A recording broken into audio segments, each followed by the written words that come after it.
अच्छा, एक बात बताइए, क्या कभी ऐसा सोचा है कि मेहनत की भी कोई खुशबू हो सकती है?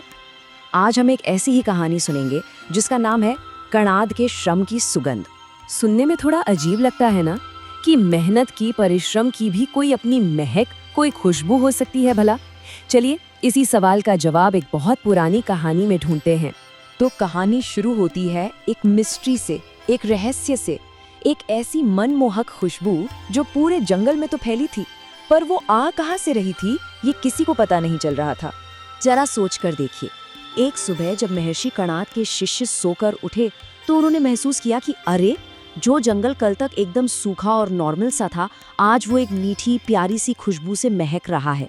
मतलब रातों रात जैसे कोई जादू हो गया हो।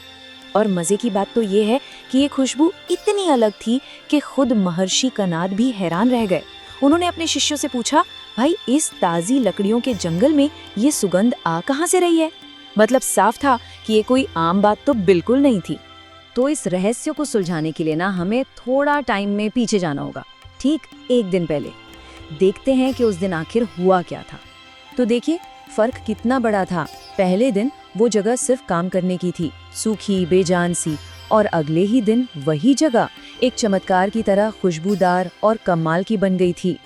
तो पिछले दिन हुआ क्या था? कुछ खास नहीं, बहुत ही सिंपल सी बात थी। सुबह महर्षि ने फैसला किया कि लकड़ियां इकट्ठी करनी है।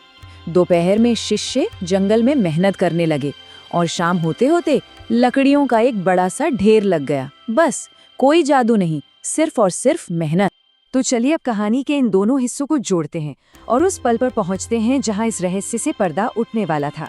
तो अगली सुबह जब शिष्य उसी रास्ते से निकले तो वो मीठी सी खुशबू, उसने उन्हें हैरान कर दिया और उन्होंने तय कर लिया कि आज तो पता लगा कर ही रहेंगे कि ये आ कहां से रही है। उन्होंने हर तरफ देखा, पेड़ों को सूंघ कर देखा, हवा को महसूस किया, पर जवाब कहीं और था। जानते हैं जवाब कहाँ था? ठीक उनके पैरों के नीचे, उसी जमीन पर जहां कल उन्होंने मेहनत की थी। और तब जो दिखा ना, वही इस पूरी कहानी का दिल है।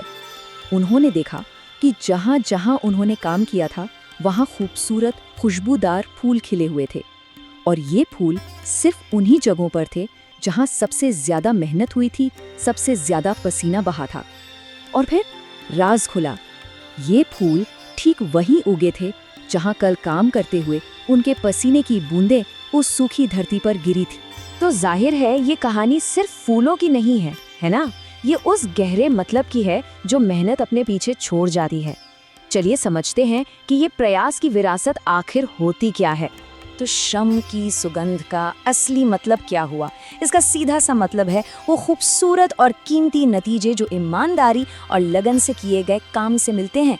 ये मेहनत का ही एक रूप है जो बस दिखता है, महसूस होता है। सिर्फ एक दिन की लगन वाली मेहनत ने एक पूरे सूखे जंगल का माहौल ही बदल दिया, उसे खुशबू से भर दिया। ये दिखाता है कि जब हम किसी काम में पूरी तरह डूब जाते हैं तो उसका असर कितना बड़ा हो सकता है। तो इस कहानी से हम क्या सीख सकते हैं? देखिए, कुछ बहुत जरूरी बातें हैं। पहली, कि मेहनत कभी भी बेकार नहीं जाती। दूसरी, कि बिल्कुल साधारण से काम से भी कुछ बहुत खूबसूरत निकल कर आ सकता है। और ये भी कि सच्ची लगन सिर्फ हमारे काम को नहीं बल्कि हमारे आसपास की दुनिया को भी बदल देती है। और आखिर में हमारे काम के जो नतीजे हैं वो हमारे बाद भी एक विरासत की तरह जिंदा रहते हैं। और ये पूरी कहानी हमें एक बहुत जरूरी सवाल पर लाकर खड़ा कर देती है, एक ऐसा सवाल जिस पर हम सबको सोचना चाहिए कि हमारा अपना श्रम, हमारी अपनी मेहनत, वो अपने पीछे कौन सी खुशबू छोड़कर जा रही है।